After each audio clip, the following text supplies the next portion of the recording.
Hi, this is Christina again on Improving Your Life with Releasing. Sorry about that. So this is a program that I created for myself to work with my own anxiety. I'm just going to review it again like I always do, just a quick review. It's about releasing everything in your life, good, bad, or indifferent. You put it into a ball or whatever you want, and it's kind of a meditative state, only I do like you to talk out loud. And talk about what's bothering you, what's great and what's bad. And I want everything in there, the good, the bad, even the things that seem minor, put it all in there of whatever the situation is or situations. Feel free to load that ball up however you need to, and then just let it go. Let it go to God. Imagine it floating away or to the universe, to your energy, whatever it is that you use to power up yourself, to find your energy in life. We all have something. I mean, even my oldest son, who says he's an atheist, which is more than fine with me, he even admits that as an atheist, he still believes in an energy for himself, that he lives on some sort of energy source. So he's able to use this on that, because it's not about religion here. Anyway, so I'm really going off topic today. Anyway, let me just re-clarify where I'm going with this. So anyway, that's the program in its essence. And then you get messages back. You wait for the messages. They can come any direction, any form, any way, any time. And sometimes, like I said in the previous video, they may take a while or they may come right away.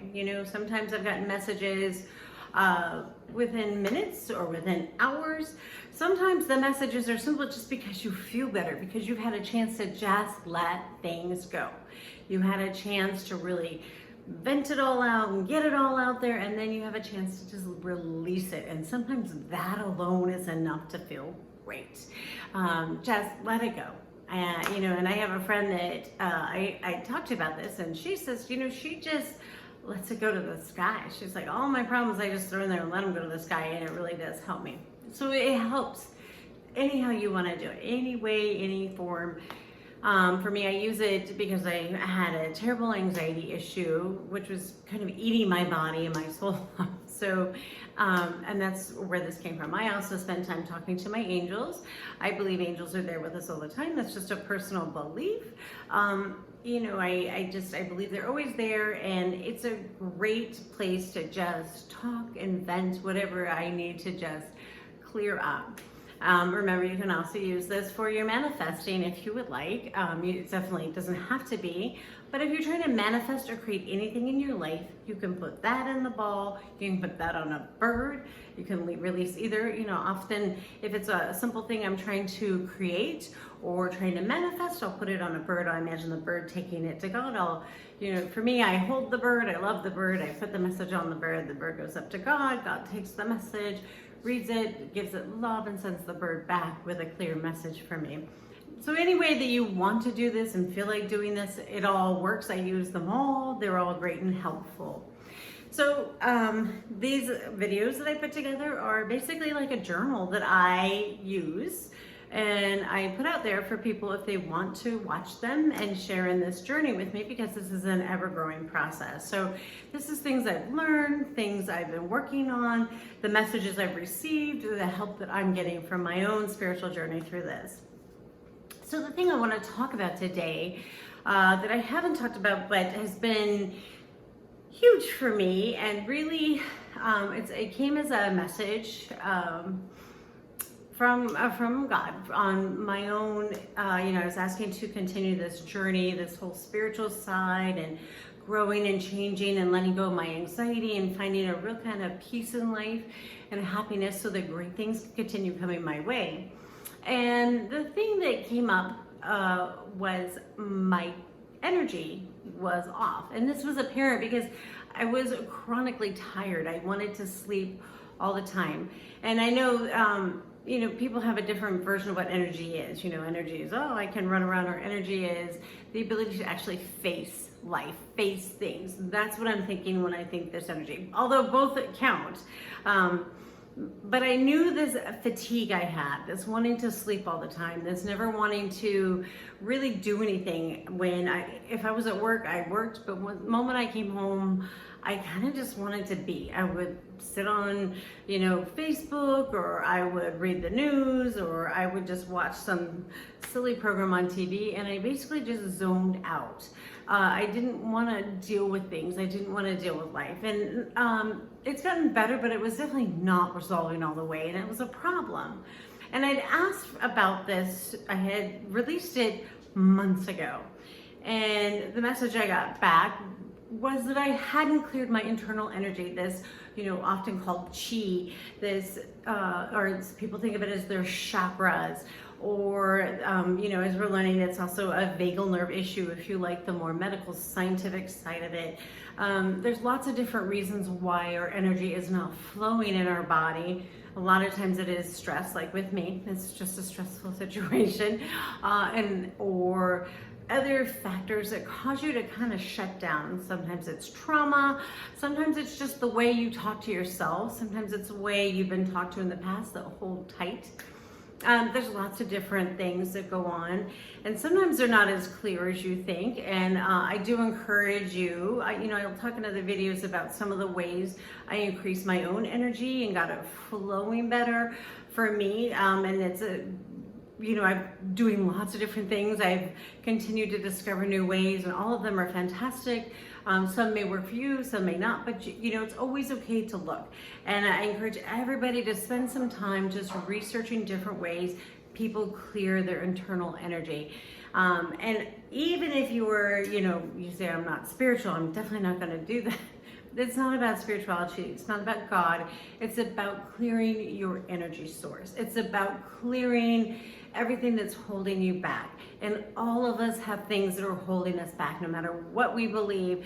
Everybody has this strange inner dialogue going on that stops them from progressing forward. And what we need to do is clear out that inner dialogue. I know some people think of the subconscious as where that all sits, and that probably is true. I'm sure there's a lot of subconscious stuff that we need to release and change, and that's very valid. And if that works for you, that's great.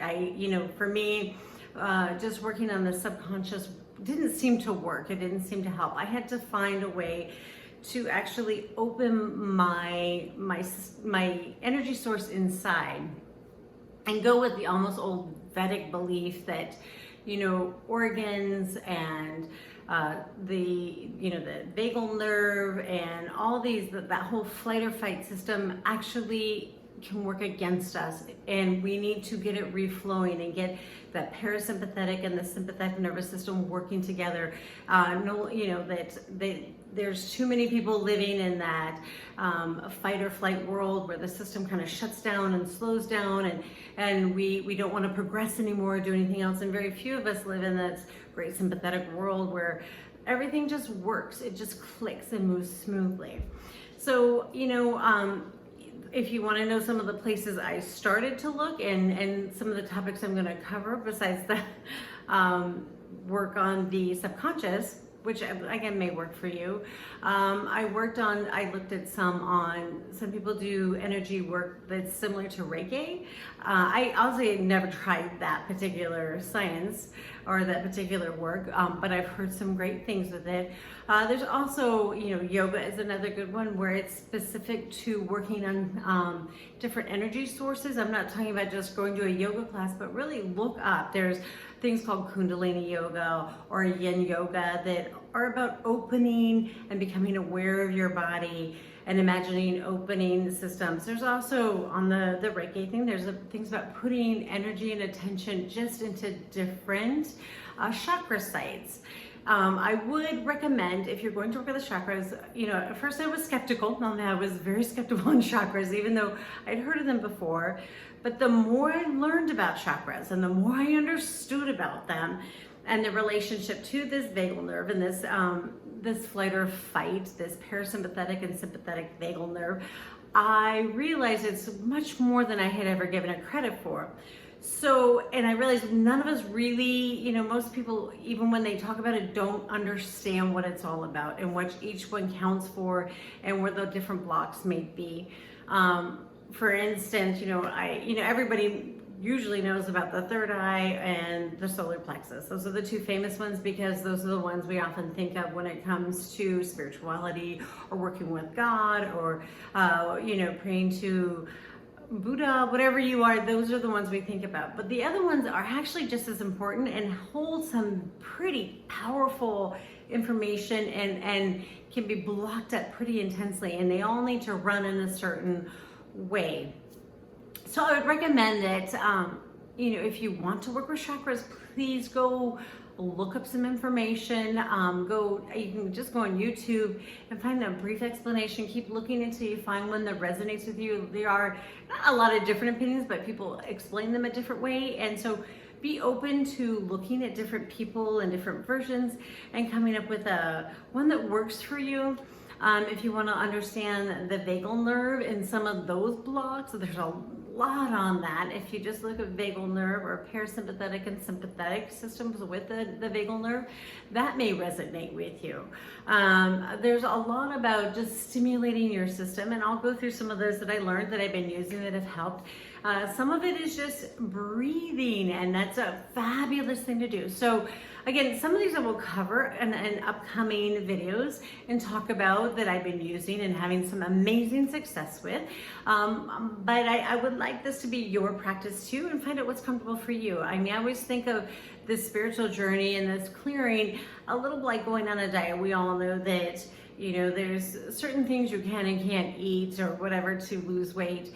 But in the end, to have you be healthy, you have to figure out your own healthy eating plan. You can't go on a cookie cutter diet because eventually it will fail.